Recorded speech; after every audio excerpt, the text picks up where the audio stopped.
Another tutorial video here on Zoom. Today we're going to be looking particularly at settings. So when I open the client for Zoom, this is the main page here. For settings, you just click on this little gear icon right here. So I click on the gear icon, and this is where you're going to find your general settings. Really, I personally don't change too many of the default settings that are that you can find in these different panels. There's a couple that I really like. So for example, like, clicking on ask me to confirm when I leave a meeting, or, showing the duration of my meeting. So I like to see how long I've been doing a Zoom for. That's something that I personally enjoy having. But really there's one in the general settings tab here that people really like to, that people really go to, or they're looking for, which is virtual background. So if you notice right now, I have my AIS virtual background. If I don't have a virtual background, it looks like this, pretty depressing. So with my virtual background, I could be anywhere. I like it a little better. You can add your own personal touch, depending on your preference. Really to add one of these backgrounds, like I have my kitchen here or whatnot, or my condos, you just click on the little plus button here, and this is where you can add an image. So you can add an image. I can add, I don't know, Alex doing VR. Great. If you don't like that one, you can go ahead and exit out and delete it. This one right here is one that you can do like a video. If you have an MP4 file, you can add a video file, and this can be playing in the background as you're talking.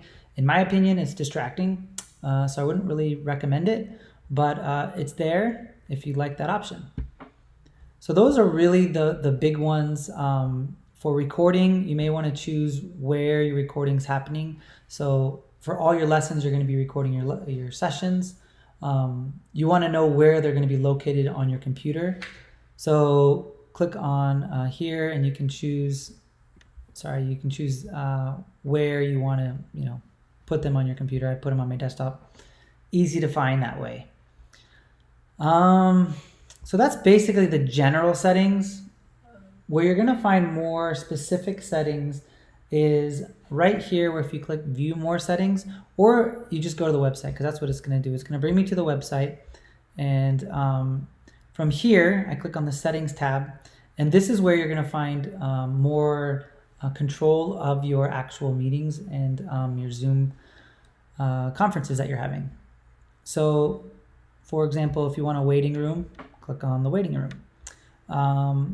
One that you should really look out for, and this is one of the first ones that I would recommend turning on, is going to be right here in Meeting Advanced. You want to make sure that your breakout rooms, you want to make sure these guys right here, this is turned on. And then also you want to allow the host to assign participants to rooms when you're scheduling. So that's a really big one that you're going to definitely want to take advantage of. Virtual backgrounds, if you want to turn those off, you can do that. You can turn off your virtual backgrounds, or let them on. So anyways, I'm not going to go through and read each one of these. Really, I'm just directing you to where to find these settings. They're pretty self-explanatory, pretty easy to see. There are other parts and settings, or on your website here, you can check out your recordings, you can do your webinars, meetings. This is actually a really great place to schedule meetings, because it gives you a few more options. It's connected. If you have an extension, you can, put it in your Google Calendar and whatnot. One final thing I want to showcase to you is your profile picture. So if you want to change your profile picture, just go ahead and click edit. You can type in your name here, and then click on your profile picture to change it. You can upload a new one, whatever you like. That's the basics of your settings. Hopefully that's helpful. If you have any more questions, please feel free to reach out to us.